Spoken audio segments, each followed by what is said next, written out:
the greatest interview that never happened, the empty chair that haunted Johnny Carson for decades, the phone call that changed everything about how we understand fame, loneliness, and the price of being a legend. Coming up, you'll discover why the king of rock and roll refused the most coveted invitation in television, what Johnny Carson learned about Elvis that shattered his heart, and the night an impersonator showed up instead, revealing a truth so devastating it would echo through the rest of both men's lives. I see messages all the time in the comments section that some of you didn't realize you didn't subscribe. So, if you could do me a favor and double-check if you're a subscriber to this channel, that would be tremendously appreciated. It's simple. It's the free thing that anybody that watches this show frequently can do to help us here. So, please do double-check if you've subscribed, and thank you so much, because you're on this journey with us, and I appreciate you for that. March 17th, 1977. Johnny Carson sat alone in his office at NBC Studios in Burbank, California, holding a telephone receiver that felt heavier than it should. The line had just gone dead. On the other end, moments before, had been Colonel Tom Parker, Elvis Presley's manager, delivering news that made Johnny's chest tighten with something he couldn't quite name. Disappointment, yes, but also something deeper, something that felt like watching a friend disappear into fog. "Elvis won't be coming on the show, Johnny. Not now. Not ever." The words hung in the air of that quiet office like smoke that wouldn't clear. Johnny set the receiver down carefully, as if it might shatter. Behind him, through the window, Los Angeles stretched out in afternoon light, indifferent and eternal. Somewhere out there, in a world that screamed his name every single day, Elvis Presley was hiding from the one thing that could have saved him: connection. For 11 years, Johnny had been sending invitations, personal letters, not the standard booking requests that went through agents and managers. Letters written in his own hand, on his own time, late at night when the show was done and the audience had gone home. Letters that said simply, "I'd like to talk to you." Not Elvis the legend. You, the man behind all of it. 11 years of silence, until today, when that silence finally became permanent. But what Johnny didn't know, what nobody knew except a small circle of people who loved Elvis and watched him fading, was that Elvis had read every single letter, had kept them in a drawer in Graceland, had pulled them out late at night when the pills weren't working and the loneliness was crushing him, and he'd hold those pages and wonder what it would be like to sit across from Johnny Carson and just talk. Really talk. Not perform. Not pretend. Just be honest about how terrifying it was to be Elvis Presley. And what happened next, 6 months later, would reveal the heartbreaking truth about why some people choose isolation over connection, even when that choice is killing them. The Tonight Show studio was electric with anticipation on the evening of September 23rd, 1977. The audience had been told that a special guest would be appearing, someone connected to Elvis Presley, who had passed away just 6 weeks earlier on August 16th. The grief was still fresh across America. Elvis had been only 42 years old. The shock of losing him had left a hole in the cultural landscape that felt permanent.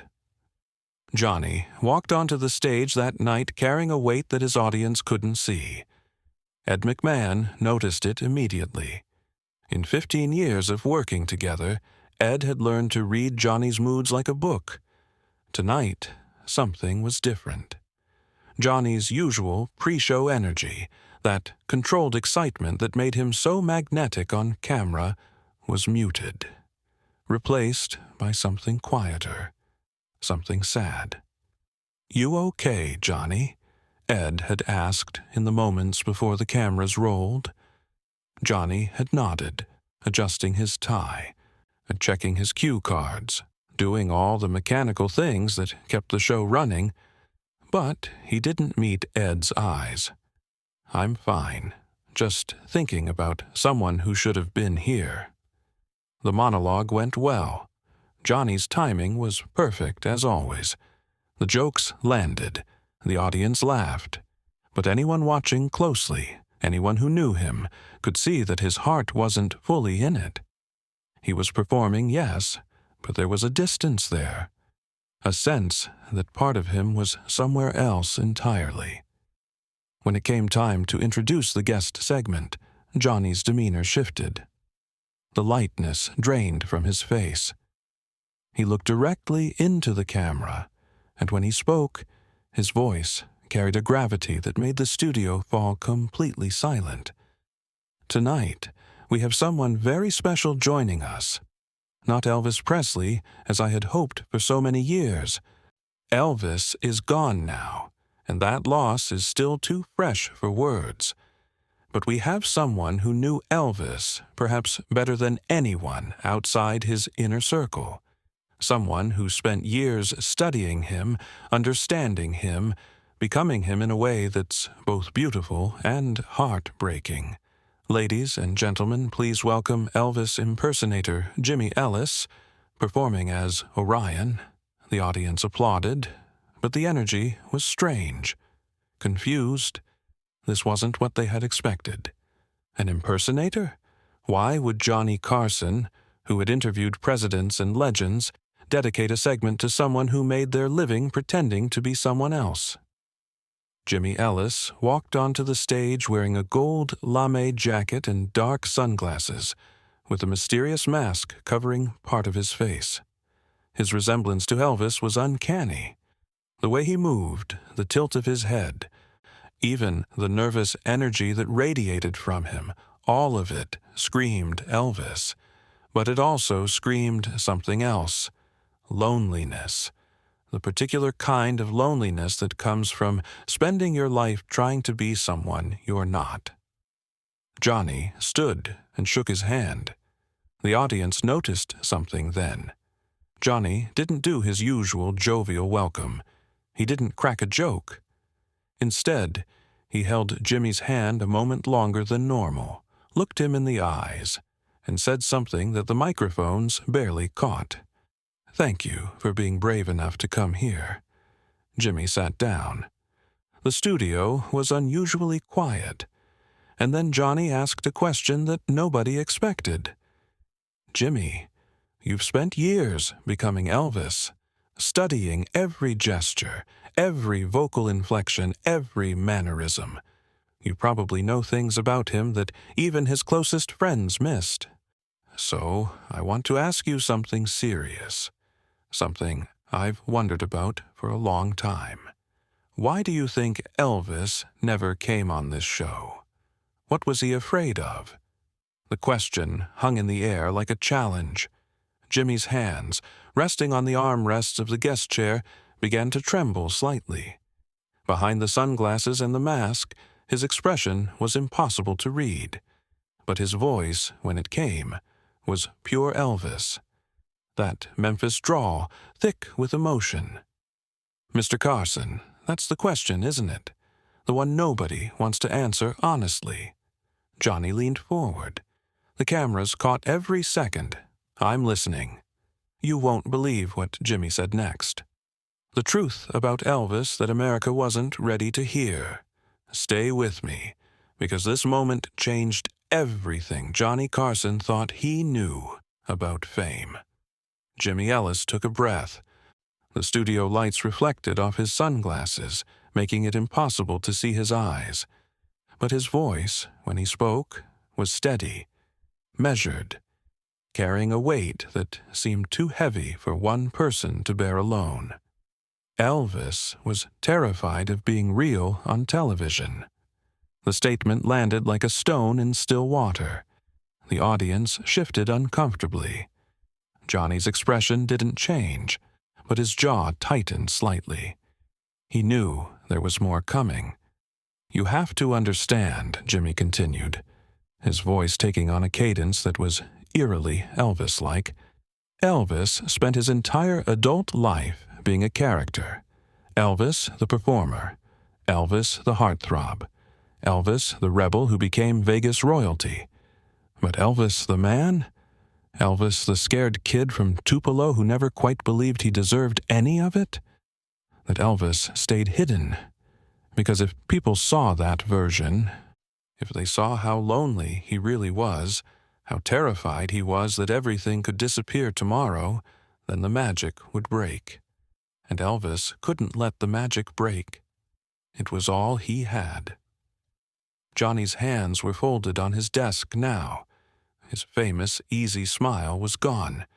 In its place was something rawer, more vulnerable. "I wrote him letters," Johnny said quietly, "personal ones. I told him he didn't have to perform, that we could just talk, man to man, about anything or nothing at all. Did he ever read them?" Jimmy nodded slowly. He read every single one. "I heard about them from people who were close to him, people who saw him late at night, when the house was quiet and the pain was bad, pulling out those letters and reading them over and over. There was one letter, they said, that he kept separate from the others. Something you wrote in 1974. Johnny's eyebrows raised slightly. He remembered that letter. He'd written it the night after interviewing another major star who'd broken down on the show, admitting to struggles with depression and isolation. Johnny had gone home that night and thought about Elvis, about how the biggest star in the world must carry the heaviest loneliness.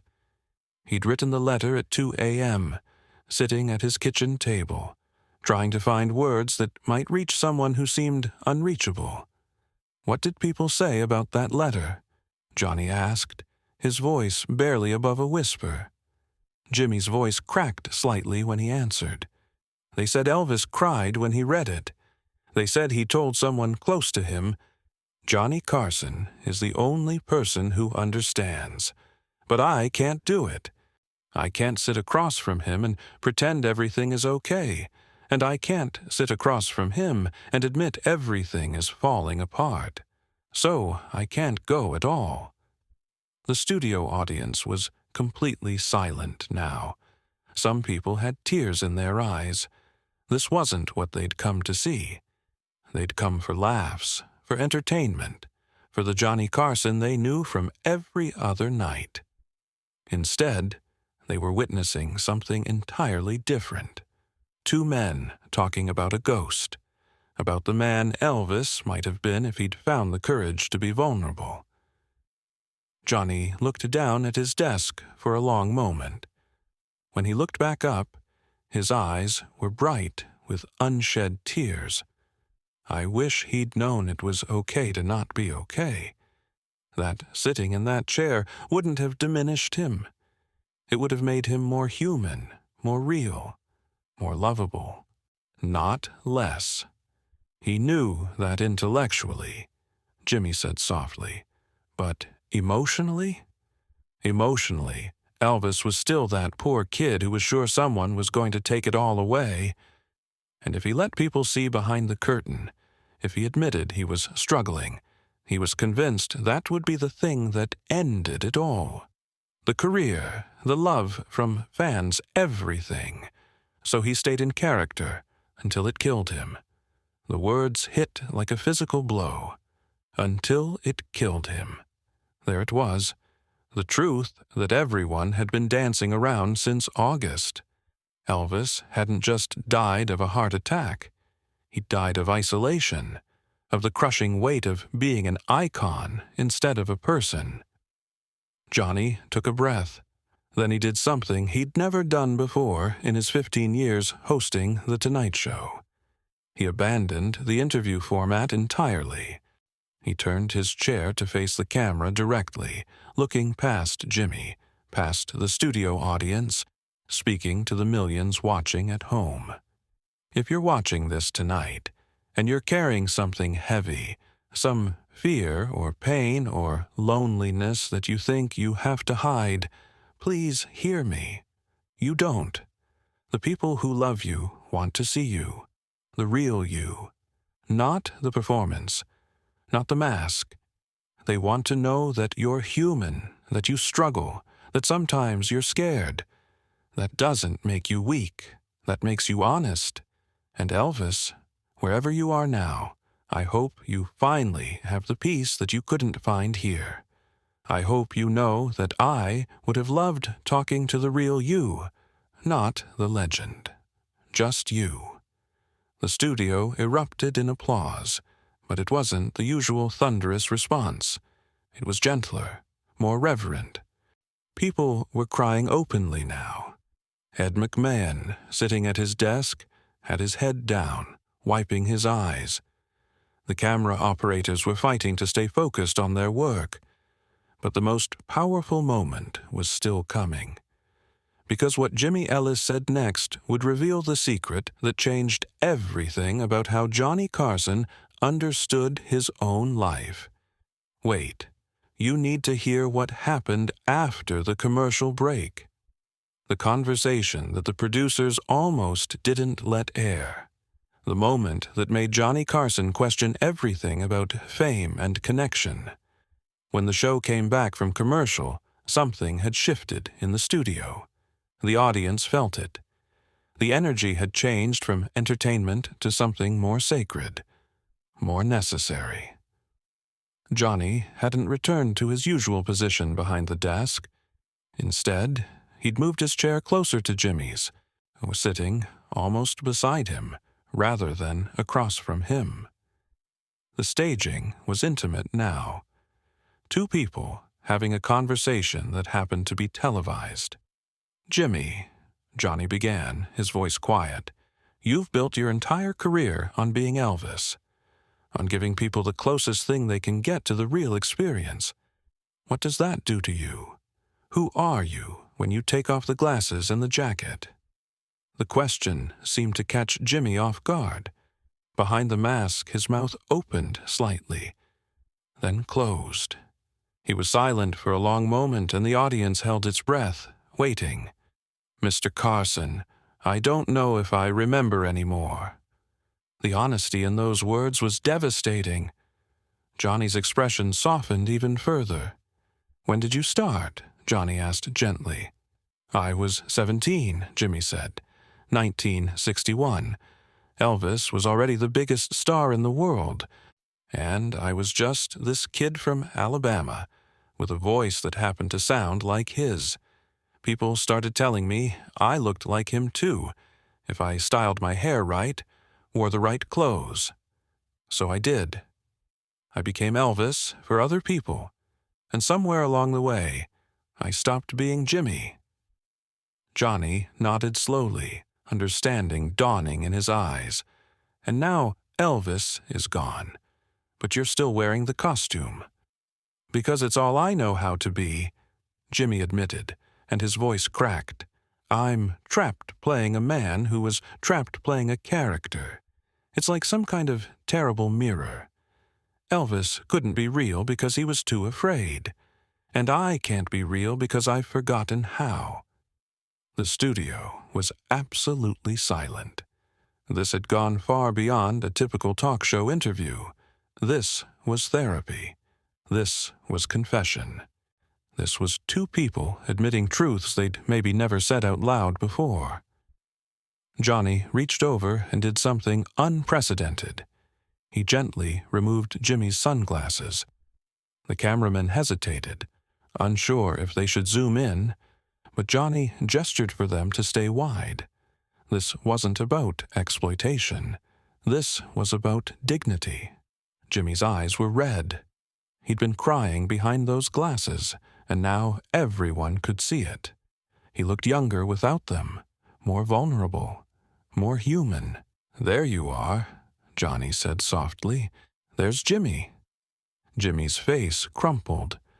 A sob escaped him before he could stop it, and then Johnny Carson, the king of late-night television, the man famous for his emotional distance and perfect comedic timing, pulled Jimmy Ellis into a hug right there on national television. The audience didn't applaud. They didn't make a sound. They simply watched as two men held each other, both of them crying, both of them mourning the same thing: the death of authenticity, the cost of performance, the terrible loneliness of pretending to be someone you're not. When they finally separated, Johnny handed Jimmy his handkerchief. Then Johnny looked into the camera. Elvis and I never had this conversation. I'll regret that for the rest of my life. Not for ratings, but because we could have helped each other. Both of us performing every night. Both afraid to let people see behind the curtain. Both lonely in ways success could never fix. He paused.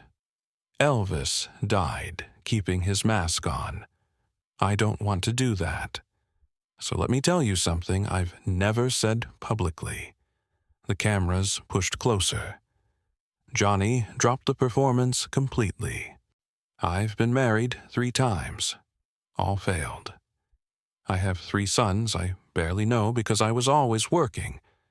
I'm one of the most recognizable people in America, and I'm profoundly lonely.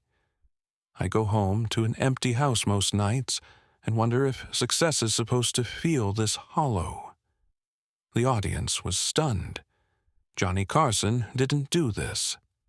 But tonight, something had broken open.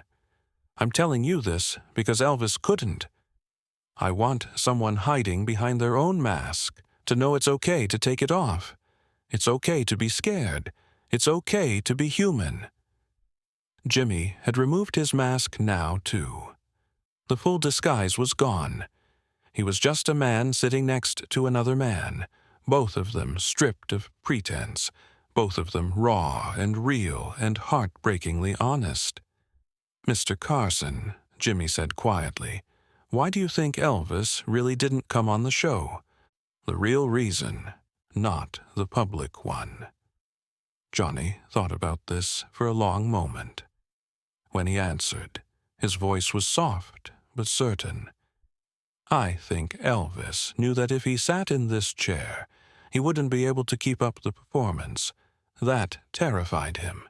Because without the performance, who was he? That's the question that haunted him. What Johnny revealed next would shake the studio to its core. Johnny looked at Jimmy. You asked why I kept inviting Elvis after years of silence.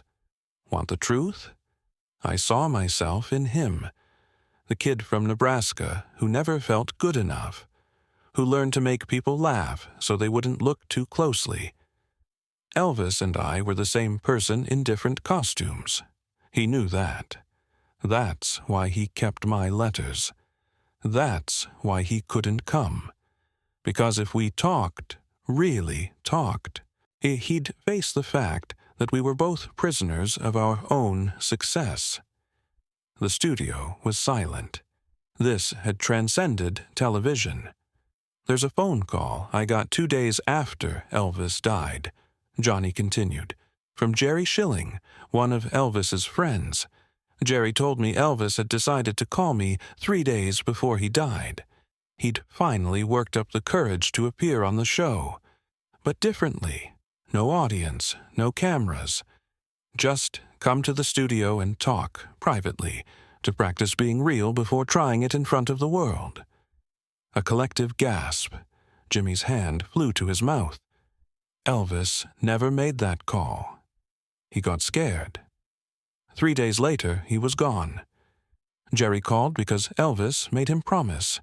If anything happened, let me know he'd tried. That the silence wasn't because he didn't care. Johnny's voice cracked. When I see you wearing that costume, Jimmy, I don't see an impersonator.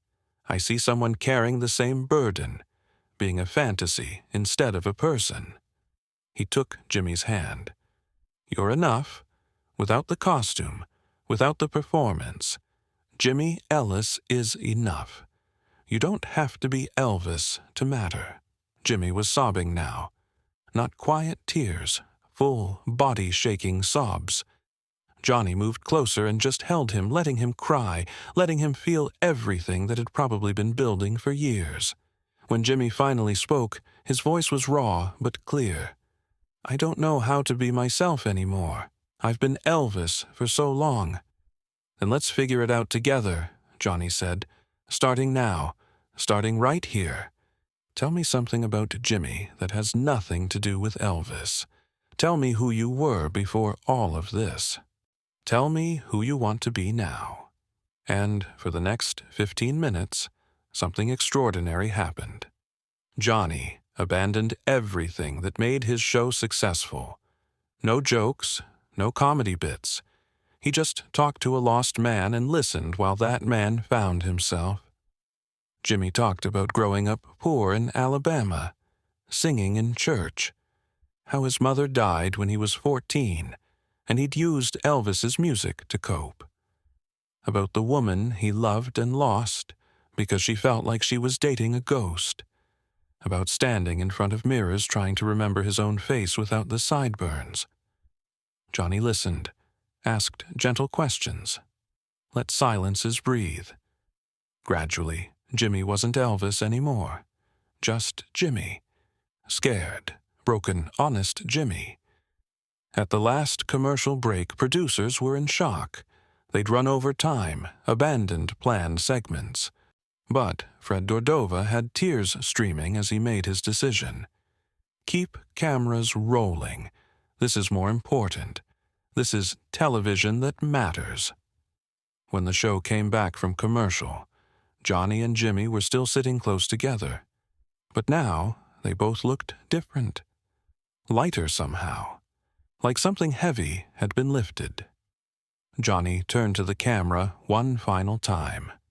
"Ladies and gentlemen, I want to thank you for staying with us through this unusual evening.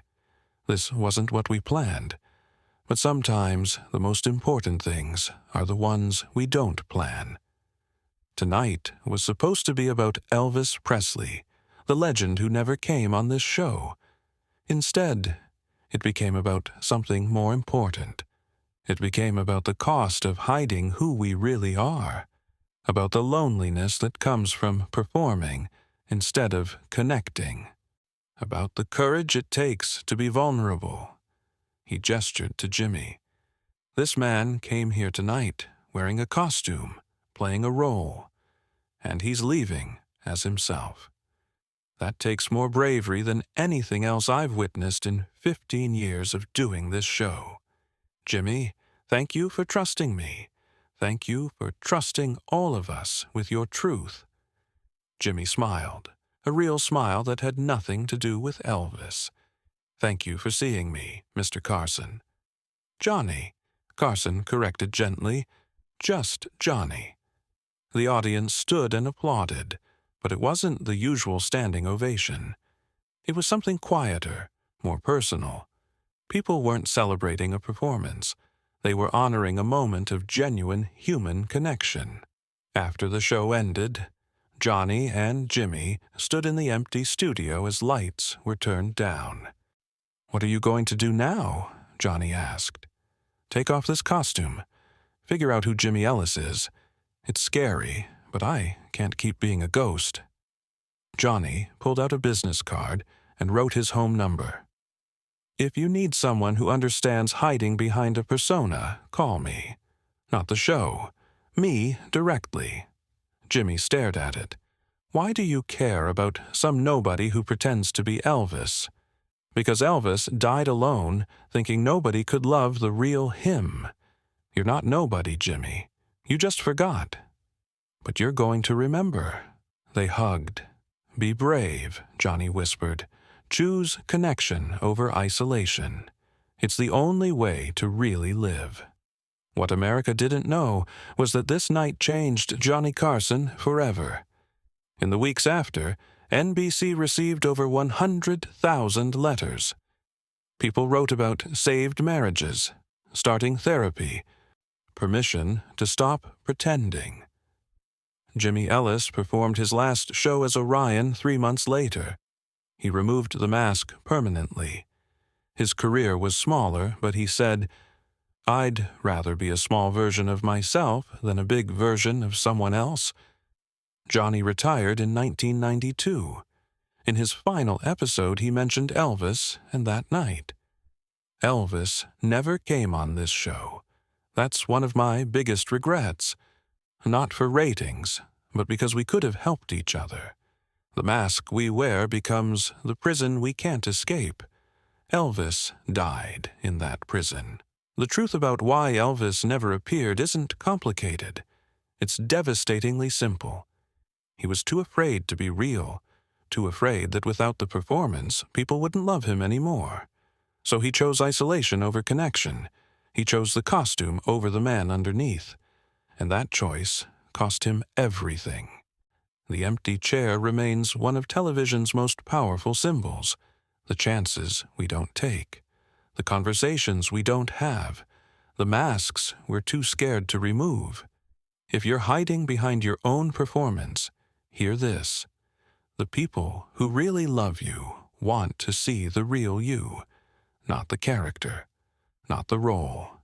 Your truth, even when it's messy and scared. Elvis changed music forever, but he died alone, unable to take off the costume, unable to believe being human was enough. Take off the mask, make the phone call, choose connection over performance, choose truth over image. Because what matters is whether you were brave enough to be real. Elvis couldn't find that courage, but maybe you can. That's television's greatest missed moment. Not a canceled interview, but a lesson about the cost of hiding.